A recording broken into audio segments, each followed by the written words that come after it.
예, 반갑습니다. 강학종입니다. 갈라디아서 4장에 때가 참에 하나님이 그 아들을 보내사 여자에게서 나게 하시고 이런 구절 있잖아요. 하나님이 때가 찼을 때 예수님을 보냈답니다. 우리가 흔히 하나님은 정확한 때 역사하신다 그러잖아요. 그럼 하나님이 예수님을 보낸 것도 그때가 가장 알맞은 때, 가장 적당한 때, 가장 모든 조건이 완벽히 구비되었을 때, 그때 보내셨겠죠. 그럼 어떤 조건이 어떻게 구비되었을까요? 주전 586년에 남왕국 유다가 바벨론에 망합니다. 성전은 불에 탔고 백성들은 포로로 끌려갔어요. 당장 성전에서 제사를 지낼 수가 없잖아요. 자기들의 잘못을 회개하는 마음으로라도 제사를 드리고 싶은데 성전이 없단 말이에요. 그래서 회당이 만들어집니다. 지금까지는 성전에서 제사를 지내는 것이 유대인들 그 신앙의 근간이었는데 이제 회당에서 율법을 연구하는 게 신앙의 근간이 되는 거죠. 이 회당이 바벨론 폴에서 돌아온 다음에도 계속 유지가 돼요. 그리고는 유대인들 삶의 중심이 되죠. 안식일엔 회당에 모여서 예배를 드리고 평일에는 회당이 마을 회관이 되는 거고요. 그리고 바울이 이런 회당을 중심으로 전도를 하잖아요. 그럴 수밖에 없어요. 회당에 모이는 사람들은 일단 구약을 안단 말이에요. 그러니까 성경이 말하는 메시아가 바로 예수님입니다. 이게 가능한 겁니다. 구약을 모르는 사람한테 예수님이 메시아입니다. 메시아가 뭡니까? 이럴 거 아니에요. 예수님이 메시아인 걸 말을 하려면은 사람들이 일단 구약을 알아야 돼요. 구약을 아는 사람들은 회당에 모입니다. 그러니까 바울이 회당을 중심으로 복음을 전하는 거죠. 근데 이 회당엔요, 유대인만 모인 게 아닙니다. 유대교의 우호적인 이방인도 모였습니다. 사도행전에서는 그들을 하나님을 경외하는 사람, 아니면 경건한 자 이렇게 말합니다. 유대교가 좋아요. 율법 지킵니다. 근데 구약도 알죠. 딱 하나, 할례는 안 받았습니다. 왜요? 유대인들은 난지 8일이면 할례를 받습니다. 자기가 받은 거 아니죠.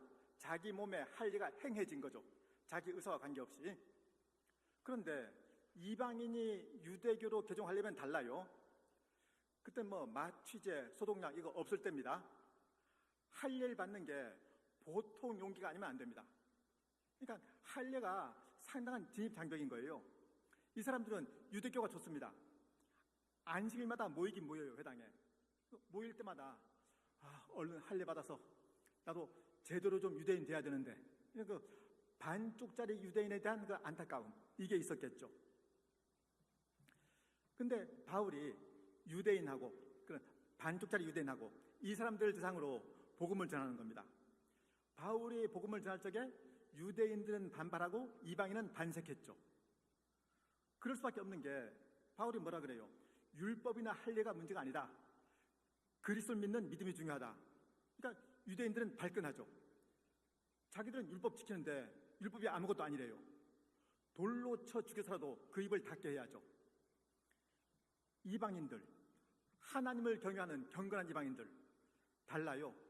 지금까지 할례가 큰 부담이었는데 할례자도 믿음으로 말미암아 의롭게 되고 무할례자도 믿음으로 말미암아 의롭게 된답니다.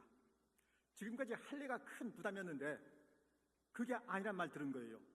와, 다음 안식일이 기다려지겠죠. 바울이 그들을 대상으로 교회를 세운 겁니다. 그러니까 그 사람들은요, 복음만 전파되면 믿기로 작정된 그런 사람들이었던 겁니다. 그러니까 성전을 대신해서 회당에 들어선 거, 이게 때가 차기 위한 한 조건이 되는 거죠. 유다를 멸망시킨 그 바벨론이 나중에 바사한테 망하죠. 바사의 고레스가 칙령 반포합니다. 뭐요?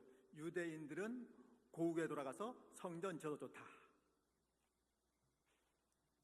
하나님이 그 홍해를 갈라서 이스라엘 구원했죠. 그리고 그 이스라엘을 곧바로 가나안으로 인도한 게 아니고 시내산에 데려가서 먼저 율법을 주셨습니다. 무슨 무슨 말이에요? 율법을 지켜야 애굽에서 나올 수 있는 건 아니지만은 가나안 땅 들어가 살려면은 율법을 지켜야 돼요. 근데 이스라엘이 거기에 실패하잖아요. 계속되는 범죄로 말미암아서 하나님의 징계를 받다가 결국 가나안 땅에서 쫓겨나죠. 가나안 땅에서 더 이상 살 자격을 박탈당했는데 고레스 칙령으로 다시 가나안 땅에 살 수 있게 된 겁니다. 마치 뭐와 같은 거 아니에요? 로마서에서 이제는 율법 외에 하나님의 한 의가 나타났으니 이래 되잖아요. 자, 율법 외에 하나님의 한 의가 나타났답니다. 무슨 말인가 아니요? 본래 이스라엘이 율법을 지켜서 가나안 땅에 살게 되어 있었는데 거기에 실패했단 말입니다. 가나안 땅에서 쫓겨났어요. 그래서 하나님이 다른 방도로 다시 가나안 땅에 살 수 있게 하셨잖아요. 그런 것처럼 우리가 원래 우리 의로 구원 얻어야 되는데 우리가 그럴 시간이 없잖아요. 그 일을 이루지 못했습니다. 그래서 하나님이 우리 의 말고 하나님의 의로 우리를 구원하신 거죠. 이게 복음입니다. 이 바사에 이어서 헬라가 등장해요. 그 알렉산더가 세운 그 헬라 제국을 오늘날 그 세계 지도에서 표시해 보면요, 리비아, 수단, 에티오피아, 이집트, 그리스, 이스라엘, 요르단, 레바논, 불가리아, 세르비아, 크로아티아, 헝가리, 우크라이나, 튀르키아, 아르메니아, 시리아, 리비아, 이란, 이라크, 아프가니스탄, 인도 일부가 다 포함됩니다. 지금 머릿속에서 다 그린 거죠. 자, 이 넓은 땅덩어리에서 헬라어만 하면 어디서나 의사소통이 되는 겁니다. 생각해 보세요. 바울이 아무리 1차 전도 여행, 2차 전도 여행, 3차 전도 여행 다녔어도요, 가는 데마다 언어가 다르면 가서 뭐 할 거예요? 그러니까 알렉산드로 말미암은 그 헬라 제국, 이게 또 때가 차기한 한 조건인 거죠. 그리고 이 넓은 헬라 제국에 유대인들이 곳곳에 분포해요. 사방에 퍼집니다. 그리고 10명 이상이면 회당 세웠죠. 바울이 또 회당마다 가서 복음 전했죠. 이 알렉산더가 좀 일찍 죽죠. 33세 죽습니다. 그래서 헬라 제국이 애굽, 시리아, 마케도니아, 소아시아 넷으로 갈라져요. 애굽을 세운 사람이 프톨레미입니다. 그리고 시리아는 셀루커스. 이 팔레스타인 땅이 처음에는 애굽 영토였는데 나중에 시리아 영토가 돼요. 근데 그 애굽을 세운 그 프톨레미 1세, 그 아들 프톨레미 2세 때 70인역이 번역됩니다. 이 70인역은요, 다 아시잖아요. 헬라어판 구약이죠. 왜 그런 거 아니? 당시 히브리어는 생활 언어가 아니었거든요. 종교 언어죠. 히브리어 아는 사람이 없어요. 아니, 디아스포라는 다 헬라어 썼고요. 팔레스타인 지역에 있는 유대인들은 아람을 썼습니다. 히브리어 누가 알아요? 랍비들, 율법학자들, 이런 사람밖에 히브리어를 모릅니다. 만약에 70인역이 없었으면요, 그럼 지금 우린요, 구약 없이 신약만 갖고 다녔겠죠.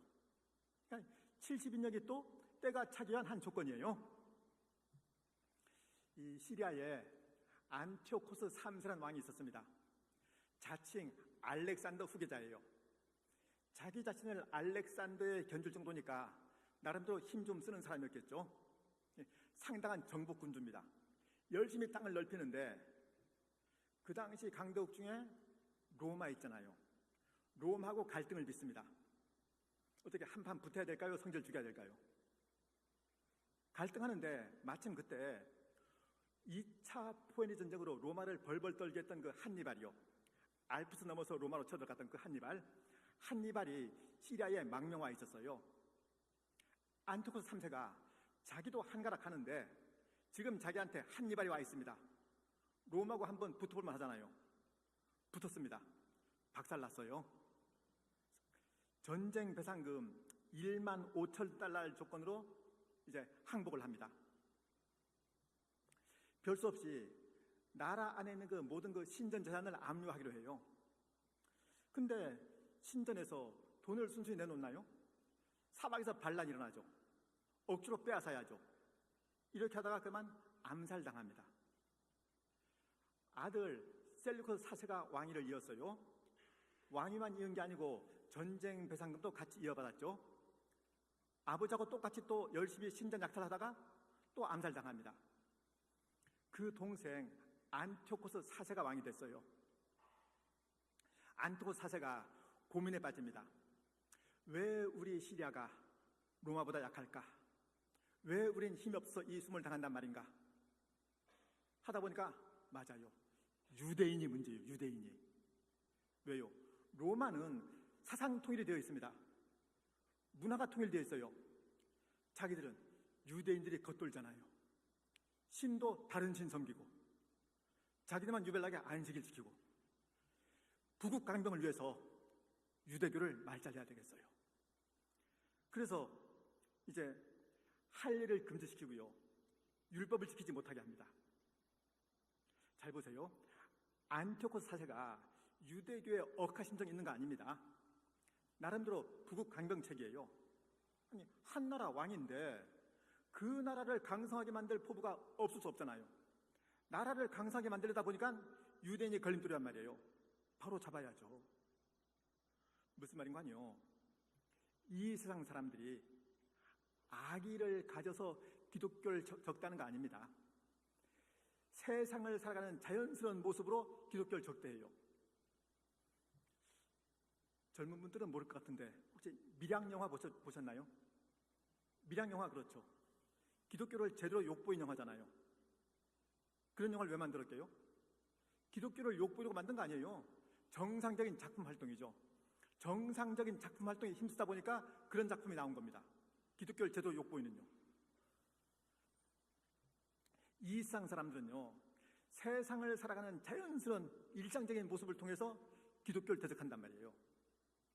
그럼 우린요, 우리 존재 자체가 하나님의 영광을 지향해야죠. 우리 살아가는 그 모든 모습이 하나님의 나라를 위한 열심이라 해야 되는 거죠. 뭐 작정하고 마음 먹고가 아니고 그냥 일상적으로요. 자, 안티오코스 4세의 그런 정책에 유대인들 당연히 반발하겠죠. 안티오코스 4세는 반발할수록 더 거세게 또 핍박하겠죠. 급기야 예루살렘 성전에 제우스 상이 세워집니다. 돼지고기를 제물로 바쳐요. 이런 시기를 보내면서 메시아 대망 사상이 생깁니다. 언젠가 메시아가 와서 우리를 구해줄 거다. 이게 막연한 유망사항이 아니고요. 유대인들 나름대로 성경에 근거한 생각이에요. 어떻게 해요? 다윗이 성전 지을 마음을 먹은 적 있죠. 하나님이 허락을 안 하시죠. 성전은 내 후사를 통해서 지을 거다. 그러면서 그 나라를 영원히 견고하게 하겠다. 그러시잖아요. 하나님 말씀하신 그 나라는 그리스도의 나라입니다. 근데 유대인들은 다윗 왕조가 영원하겠구나 이렇게 받아들인 거죠. 다윗 왕조가 존속하는 동안에는 뭐 별 새삼스러울 게 없어요. 근데 그 다윗 왕조가 주전 586년에 일단 한번 망했잖아요. 자, 다윗 왕조가 바벨론에 망했습니다. 바벨론은 바사에 망했어요. 바산 헬라에 망했습니다. 자기들은 계속 속국 신세예요. 하나님 말씀이 틀릴 리 없죠. 그럼 하나님 말씀이 이루어지려면은 비록 지금은 우리가 이방인의 앞자리에 있지만 언젠가 다윗의 후손 가운데 메시아가 와서 다시 다윗의 왕조를 일으키겠구나 이 생각이 있는 겁니다. 그래서 메시아를 기다린 거예요. 그때 그들이 기다린 그 메시아는요, 구세주면서 그러니까 자기들을 구원해 줄 사람이면서 동시에 왕이었어요. 구원만 해주면 안 되죠. 구원해주고 가버리면 또 다른 이방 앞자리에 놓일 수 있잖아요. 그러니까 구원으로 끝나면 안 되고 구원하고 자기들을 통치해줘야죠. 그러니까 유대인들한테는요, 구원하고 통치가 한 세트로 묶어진 겁니다. 분리된 게 아니에요. 요즘 상황으로 바꿔볼까요?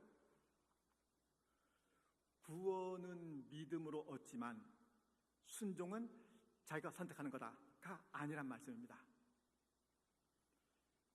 대부분 신자는 예수 믿고 구원만 얻고 열심히 특심한 엘리트 신자는 순종도 하고 다 아니고 구원과 순종이 한 세트로 묶여 있어요. 믿는 사람은 순종하는 사람이고 순종하는 사람이 믿는 사람입니다. 그러니까 믿음하고 순종이 분리된 건요, 이건 성경에도 없고 교회사도 없는 아주 이상한 기독교예요. 아니, 예수 믿는 사람들 중에 이러면 되겠네요. 주일날 예배 마치고 나가는 사람 붙잡고요, 하나님 믿으십니까? 다 믿는다 그러겠죠. 믿으니까 예배 드렸을 거 아닙니까? 그 하나님께 순종하십니까? 그럼 머리를 긁적이겠죠. 이건 성경에 없는 겁니다. 기독교 역사에도 없는 거예요. 믿음은 순종의 원동력이고요, 순종은 믿음의 외적 표현입니다. 자, 그런 시기를 보내면서 모데인 지방에 마따디아라는 사람이 있었습니다. 제사장인데 아들이 5이었어요. 요한, 시므온, 유다, 엘라살, 요나단. 이 마따디아가 분연히 일어섭니다. 안티오코스 사세에 맞서서 무력 항쟁을 전개해요. 정면 대결은 안 되고요, 낮엔 숨고 밤엔 활동하고 이런 게릴라 수법으로 그 시리아를 괴롭히는데 한 1년여 그렇게 하다가 죽습니다. 죽으면서 셋째 아들 유다한테 지도권을 이양해요. 이 유다란 이름보다 별명 마카비가 더 유명합니다. 망치란 뜻이에요.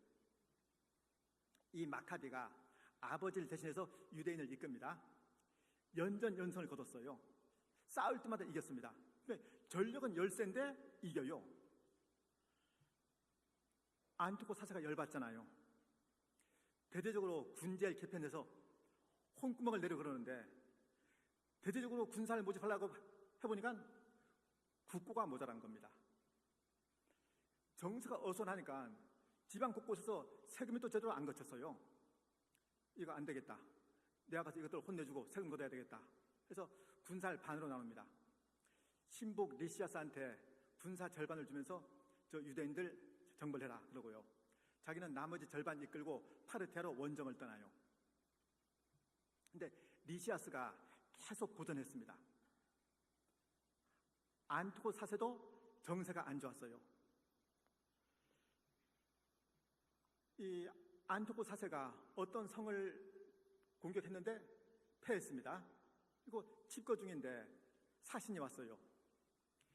리시아스가 싸울 때마다 지고 있습니다. 유대인들은 아군의 무기로 무장해서 더 강성해졌습니다. 아니, 안티오코스 사세는요, 가뜩이나 지금 마음이 싱숭생숭한데 그런 비벌 받고는 크게 상심해서 시름시름 앓다가 그냥 죽고 말아요. 이 안티오코스 사세가 죽은 다음부터 시리아 상황이 좀 복잡해집니다.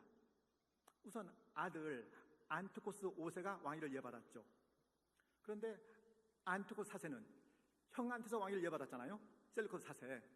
그 셀루커스 사세의 아들 데메드리오 1세가 반기를 들어요. 야, 그 자리 원래 우리 아버지 자리다, 내놔. 그러니까 사촌 간의 싸움 붙은 거죠. 안티오코스 5세가 쫓겨납니다. 그러자 그 동생 알렉산더 발라스가 또 군사를 일으켜요. 그래, 데메드리오 1세는 쫓겨났고요. 그걸로 안 끝나고 그 아들 데메드리오 2세가 또 군사를 일으켜요.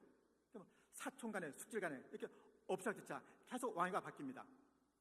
이렇게 시리아가 복잡한 상황을 겪을 즈음에 이스라엘도 마찬가지로요, 마카비 죽고 요나단 거쳐서 시몬이 지도자가 돼요.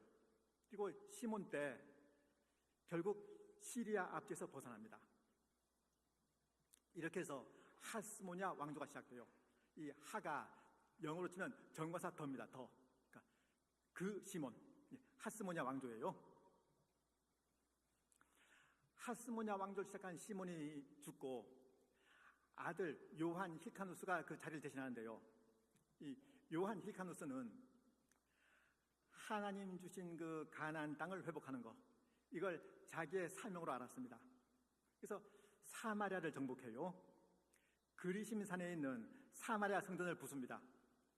이두메를 정복했어요. 그리고는 그 에돔 사람들 유대교로 개종하든지 죽든지 양자택일을 하게 합니다.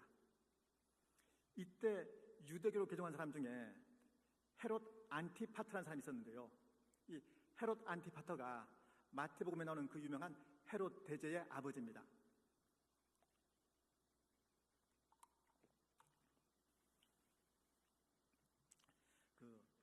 성경 읽을 적에 마태복음 딱 펴면은 헤롯이 왕으로 나오잖아요. 그 배경이 이렇게 헤롯 안티파터 때 이렇게 만들어지는 겁니다.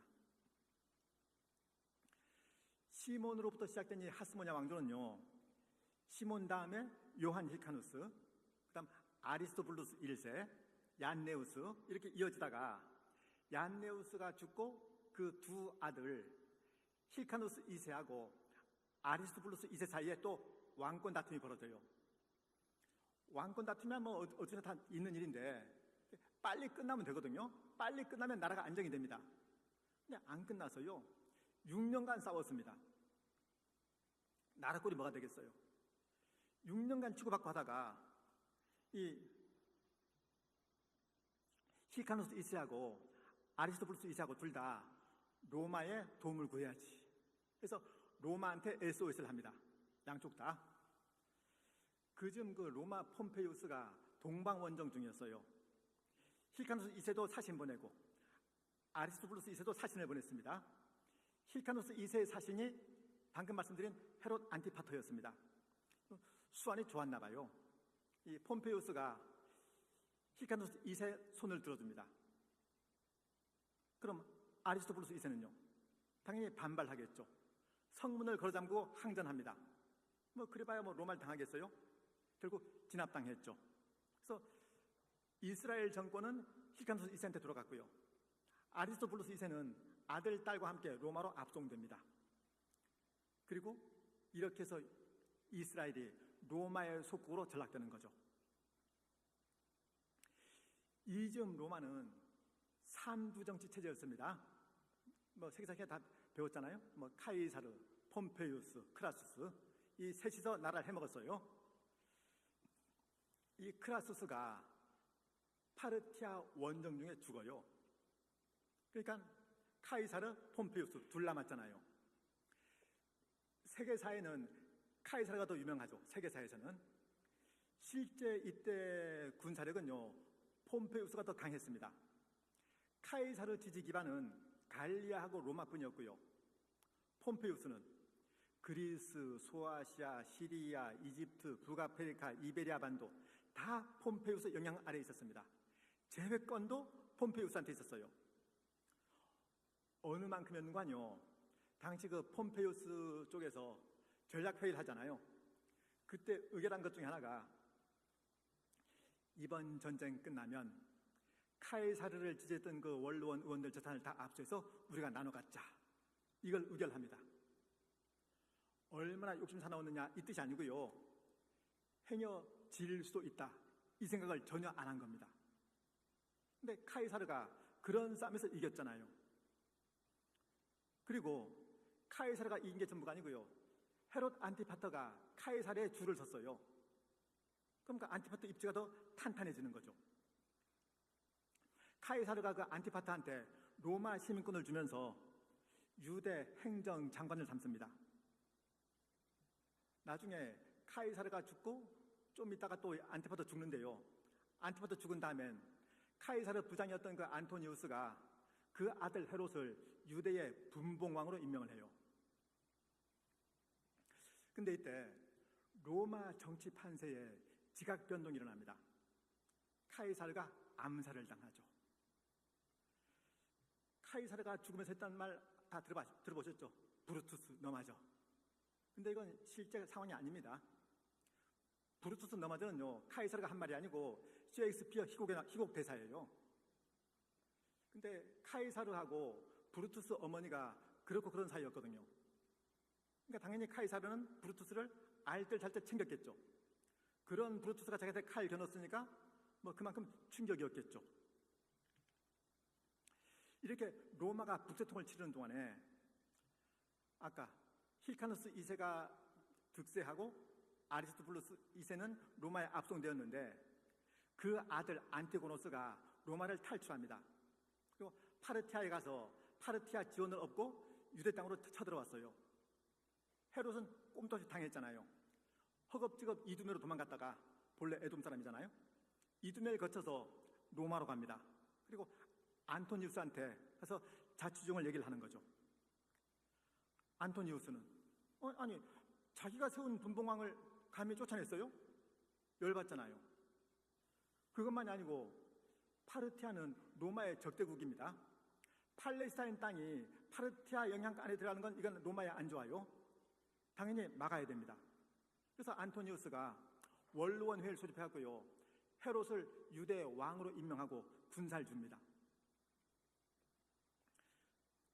헤롯은요, 도망자 신세에서 하루아침에 왕이 됐습니다. 막강한 로마 군사도 거느렸어요.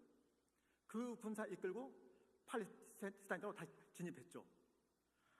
안티고노스가 한 거 했지만은 결국 한 3년간 치고받고 하다가 예루살렘이 함락됩니다. 이렇게 해서 하스모니아 왕조가 끝나고 헤롯 왕조가 시작되는 거죠. 흔히 권력은 부자지간에도 나눌 수 없다 그러잖아요. 하물며 헤롯은요, 로마에 의해서 왕으로 임명받고도 3년 투쟁 끝에 가까스로 왕위에 앉은 사람입니다. 그래서 왕권에 거스린다 싶으면 가차가 없었어요. 심지어는요, 아내 10명 중에 2명, 아들 7 중에 3명이 왕권을 탐내다는 이유로 목숨을 잃습니다. 아니, 아내하고 아들이 죽는 판에 다른 친척이 말해서 뭐 하겠어요? 뭐 처남, 장모, 처조부 다 죽었어요.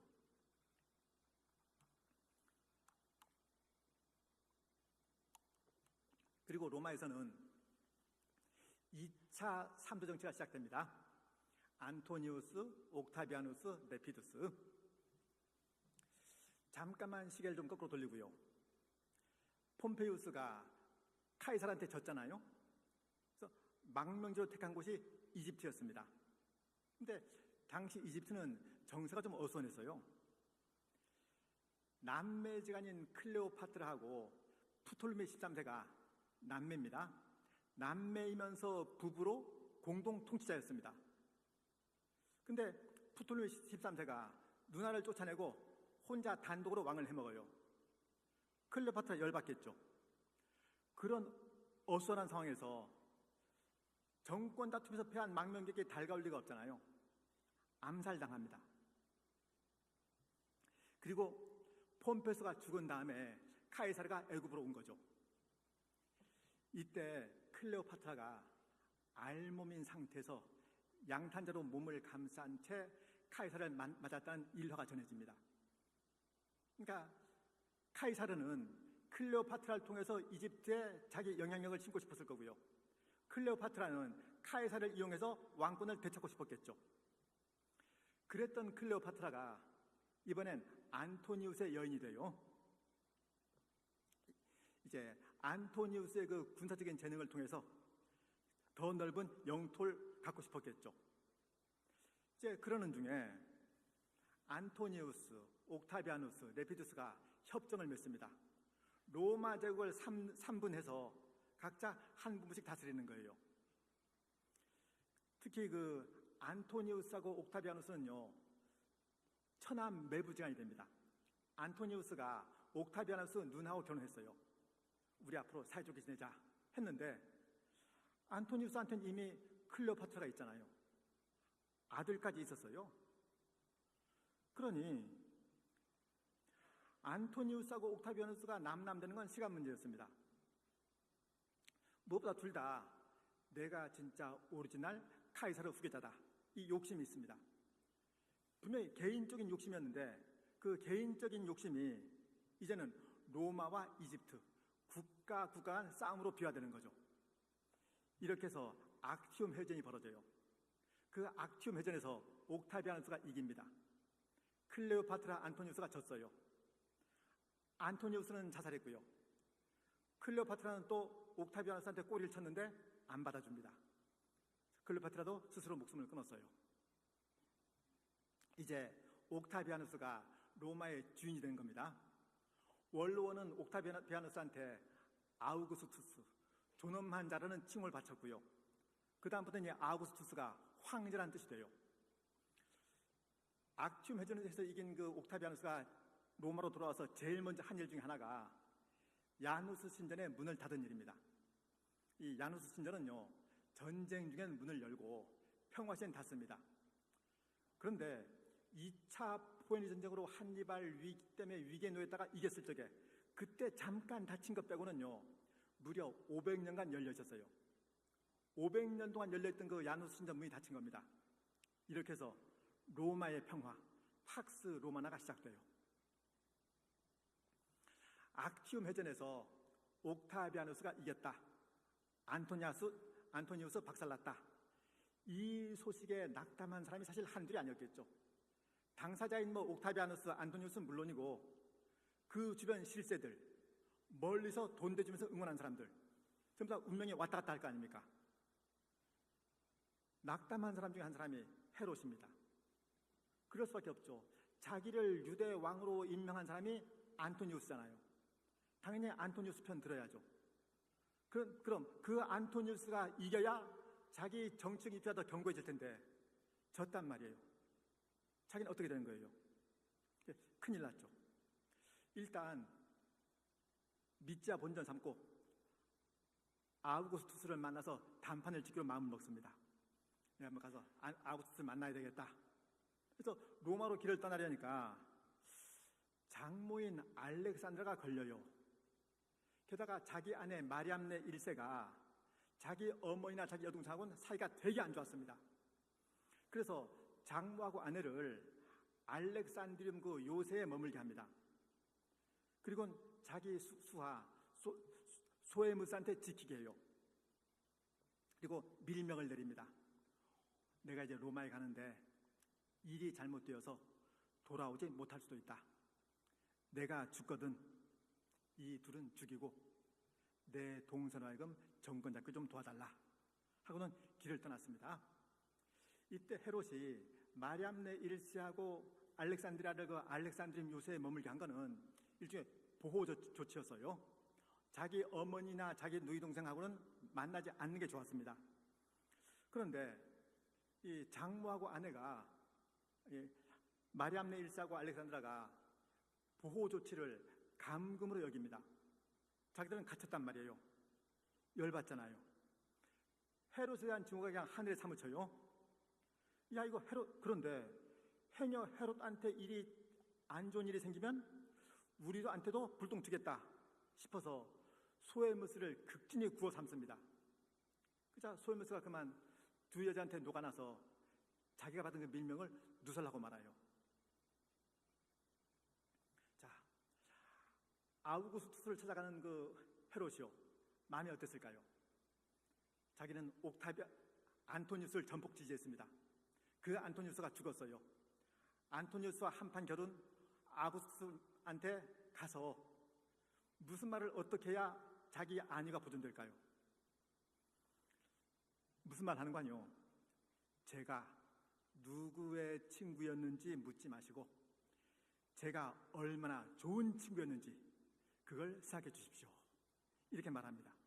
그러니까 그 말이 갖는 그 논리에 설득되었는지 헤롯 배포가 마음에 들었는지, 그러니까 그렇게 해서 헤롯이 계속 왕권을 부당받습니다. 예전에요, 교회에서는 늘 신자다우라 그러는데 어느 만큼 신자다우면 됩니까? 이 질문 받은 적 있어요. 어떤가요? 우리가 신자다워야 됩니다. 어느 만큼 신자다우면 될까요? 제가 그때 이렇게 답했습니다. 불신자 때 불신자다웠던 만큼 그만큼 신자다우면 되지. 아니 헤롯이 그렇게 했잖아요. 헤롯이 자기가 안토니우스한테 충실했던 것처럼 앞으로 옥타비아누스한테 충실하겠대요. 아니 우리가 헤롯보다 못할 수 없잖아요. 헤롯도 그랬는데 우린요 불신자 때 불신자다웠던 것만큼 이제 신자다워야 되는 사람들입니다. 그러니까 불신자 때 틈틈이 신자 흉내 낸 사람은 지금도 가끔 틈틈이 불신자 흉내도 관계없고요. 혹시 불신자 시절에 신자 흉내 낸 적 없는 사람은요 앞으로는 불시대 흉내내기 없깁니다. 자, 헤롯이 돌아왔어요. 진짜 죽을 고비를 넘기고 돌아온 거잖아요. 목숨만 건진 게 아니고 왕권도 보장받았습니다. 얼마나 신났을까요? 자랑스레 마리암네 일세를 불렀는데 마리암네 일세가 시큰둥해요. 공개적으로 자기를 비난합니다. 아니, 마리암네 일세는 그럴만하죠. 지금 소위무사한테 말을 들었잖아요. 하루 헤롯이 그 오정 즈음에 침대에 누워서 마리암네 일세를 찾습니다. 근데 마리암네 일세가 방에 들어왔는데 옆에 안 누워요. 동침을 거부한 걸로 끝나지 않고요. 헤롯을 살인자라고 비난합니다. 실제 헤롯이 마리암네 일세의 그 할아버지하고 동생을 죽였거든요. 그래서 분위기가 험악합니다.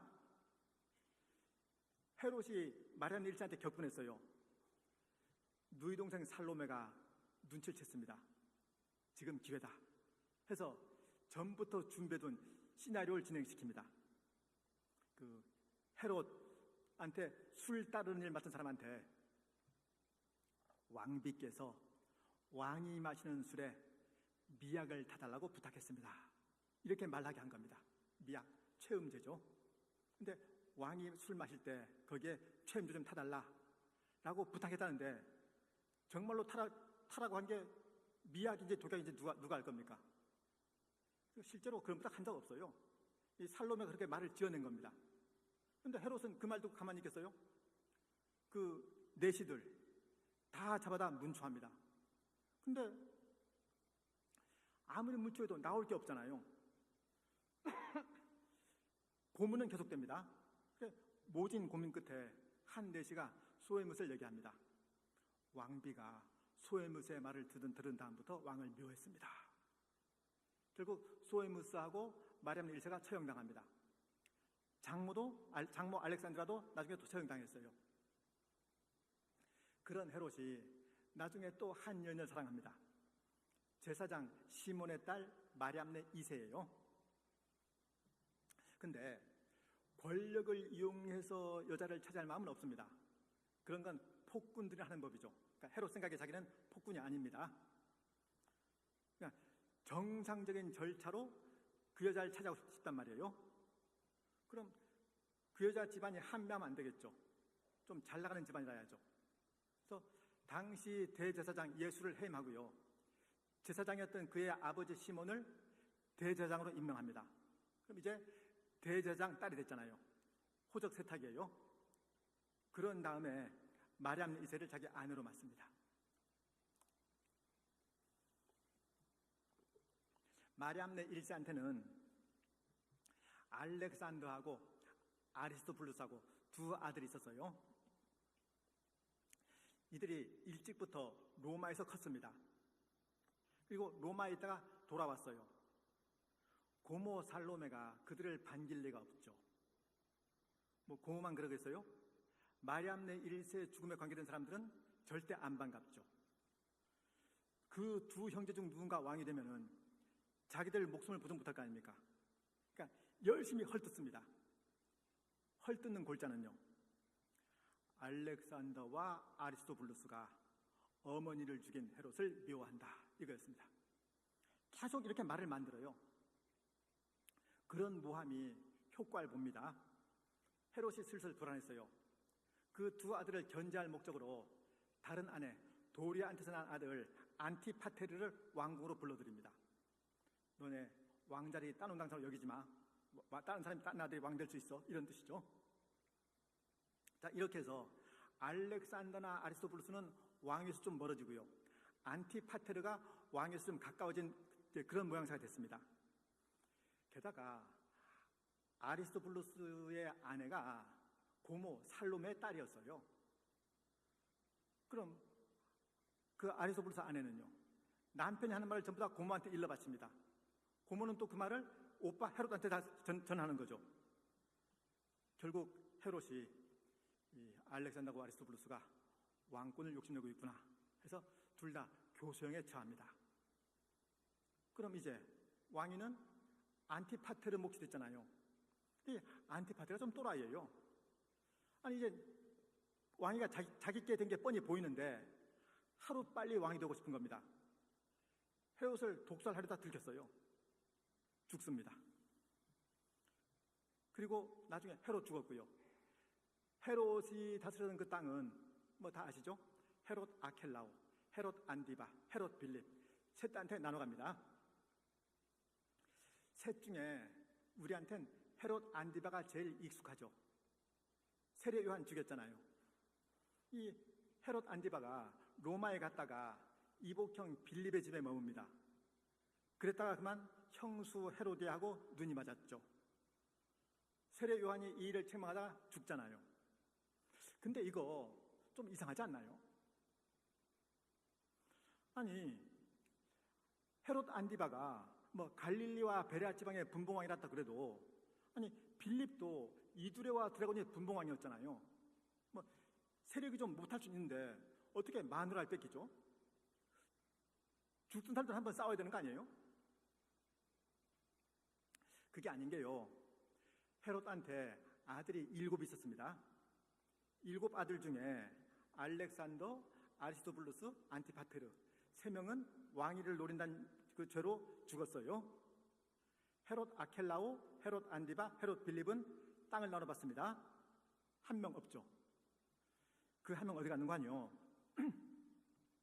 안티파테르가 헤롯을 독살하려다 들켰을 적이에요. 헤롯이 그 일에 관계된 사람들을 다 잡아다 문초를 합니다. 그리고 문초 중에 자기 아내 마리암네 2세가 그 사실을 알면서도 입 다문 걸 알게 돼요. 그 마리암네 2세의 아들이 빌립이었습니다. 그러니까 헤롯한테 빌립이라는 아들이 둘이 있었던 거죠. 그 빌립을 빌립 1세라 그럽니다. 이드레와 드라곤 지방의 분봉왕 빌립은 빌립 2세고요. 이 빌립 1세의 아내 헤로디아가 헤롯 안디바와 결혼하는 거죠. 사도행전 12장에 헤롯이 야고보를 죽이고 베드로를 오게 가둔다 이런 말 나오잖아요. 그 헤롯이 헤롯 아그리파 1세입니다. 그 아리스토블루스의 아들이에요. 아리스토블루스가 죽은 다음에 로마에 보내집니다.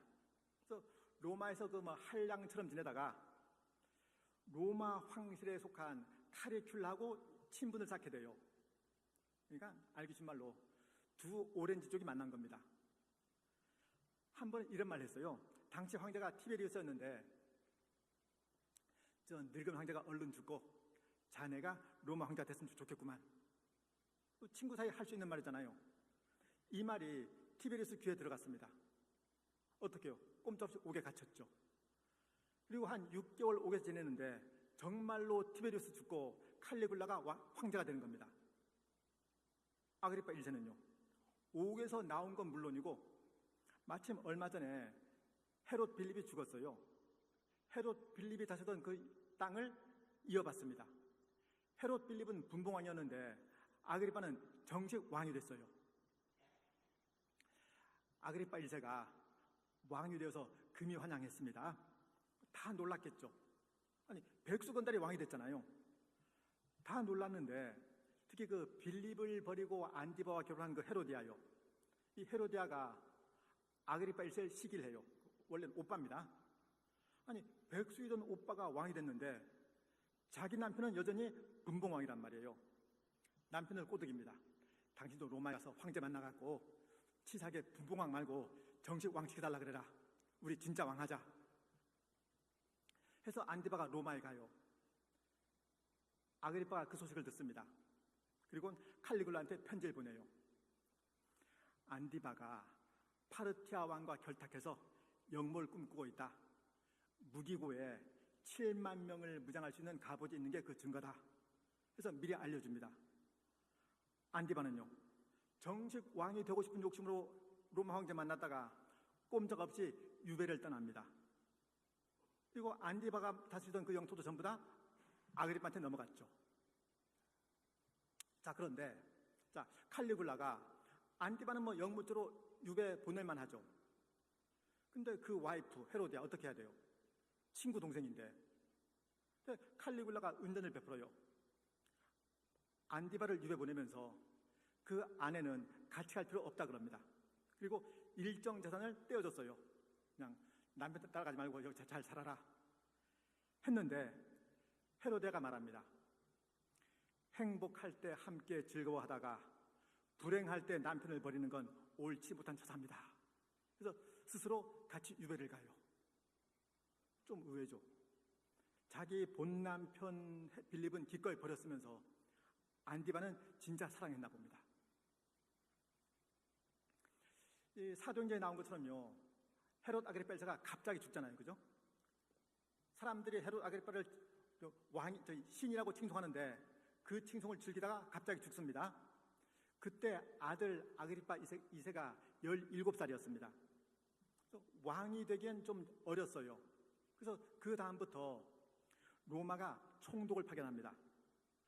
이제 파두스, 알렉산더, 쿠마누스, 벨릭스, 베스도, 알베누스, 플로루스 이렇게 쭉 총독이 파견됐는데, 이런 시기를 지나면서요, 그 이스라엘의 열심당이 점점 더 세력을 확장합니다. 그리고 플로루스 황제 때 이제 주후 66년이죠. 이스라엘이 로마에 반기를 듭니다. 그때 황제가 네로였어요. 네로가 베스파시아누스를 진압군 사령관으로 파견을 했어요. 근데 파견하고 네로가 죽어요. 로마에 반란이 일어나자 스스로 목숨을 끊었습니다. 황제가 공석이잖아요. 황제가 공석란 말 듣고 사방에 있던 그 군사령관들이 자기 군사력을 기반으로 스스로 황제를 자칭합니다.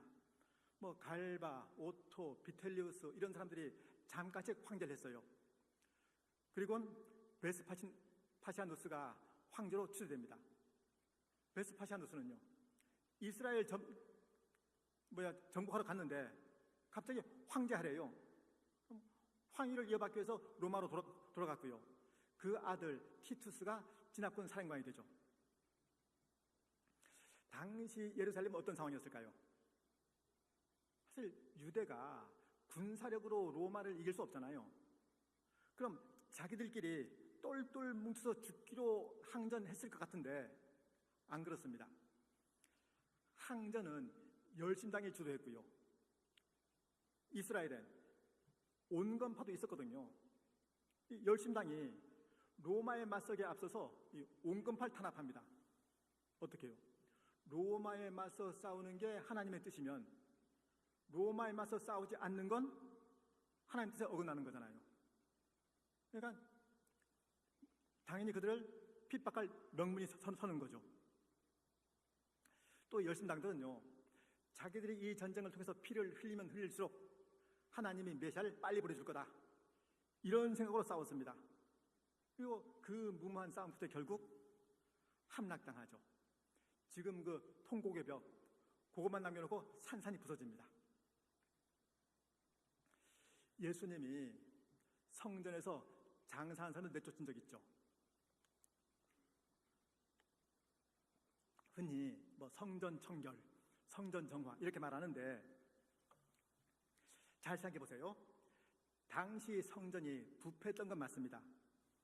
그럼 예수님은 무슨 일로 세상에 오셨을까요? 설마 예수님이 상거래 질서 확립하러 세상에 왔어요? 아니, 성전 상거래 질서가 엉망인 건요, 소비자 보호원에서 알아서 하면 되는 거예요. 메시아가 그런 일에 나설 이유가 없습니다. 성전은 짐승을 대속물 삼아서 제사 지내는 곳이잖아요. 근데 예수님이 친히 대속물 되시잖아요. 성전이 더 이상 필요 없게 되는 거죠. 예수님은요, 왜 선량한 사람 주머니 쥐었지 않느냐, 이거 나쁜 짓이다, 이거 한 게 아니고요, 이제 성전 제도는 끝났다, 성전은 더 이상 필요가 없다, 이걸 선언하신 겁니다. 만약에 예수님이 성전을 정화한 거면요, 정화된 성전에서 계속 제사가 드려져야죠. 상인들은 회개해서 정상적인 가격으로 제물을 공급해야죠. 제사장들도 다 대우각성해서 정상적으로 업무를 수행해야죠. 근데 아니잖아요. 예수님 십자가에 달리는 걸로 성전은 더 이상 존재 이유가 없어졌잖아요. 그 휘장이 위에서 아래로 찢어졌잖아요. 이게 그걸 보여주는 거죠.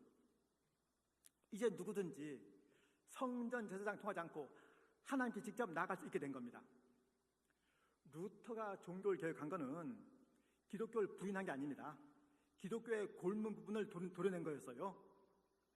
예수님이 성전에서 맹한 사람들 내쫓은 건요, 성전이 부패해서 그걸 고친 게 아니고요, 성전 제도를 철폐한 사건입니다. 성전 더 이상 소용이 없어요. 그리고 이 성전 대신 회당이 들어섰잖아요. 하나님은 정확한 때 역사하십니다. 성전 대신 회당이 만들어지고요, 바울이 회당을 중심으로 복음을 전했습니다. 그러니까 성전 대신 회당이 들어섰다. 이게 때가 이르기 위한 한 조건이고요. 또 말씀드린 것처럼 70인역이 또 그렇고요. 70인역이 없었으면 우리는 구약 없이 신약만 있는 겁니다. 그 다음에 알렉산더가 대제국을 이뤘고요. 그 넓은 땅덩어리에 헬라어만 하면 다 언어가 통했고요. 그 넓은 땅덩어리에서 유대인들이 사방에 다니면서 회당 세웠고요. 또 당시는 팍스 로마나 시대였죠. 전쟁이 끝났습니다. 로마는 가는 곳마다 도로를 정비했잖아요.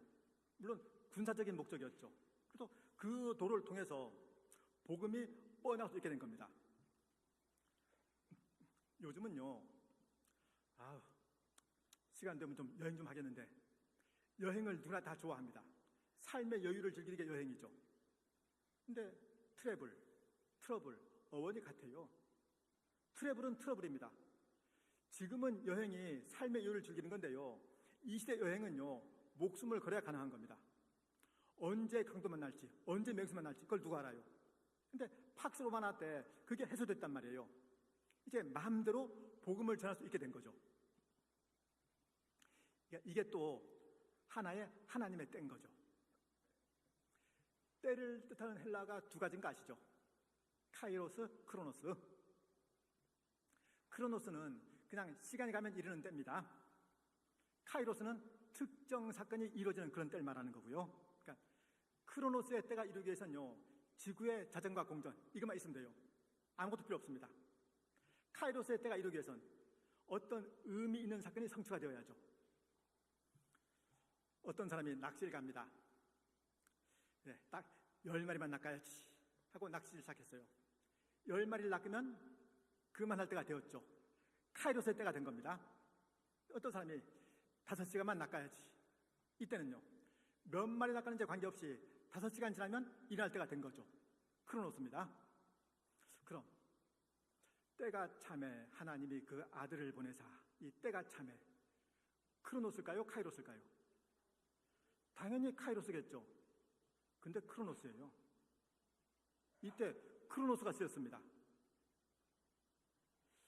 상당히 의아한데 이게 또 안 그렇습니다. 의미가 있어요. 10마리만 낚기로 하고 낚시를 시작했을 때, 10마리 낚으면 카이로스 때가 이루어진 거잖아요. 근데 카이로스의 때라 그래서 지구의 자전공전이 멈춘 상태에서 이루어지는 거 아니죠. 5분 지났든 5시간 지났든 시간이 지났겠죠. 크로노스의 때가 지나야 카이로스의 때가 이루는 법입니다.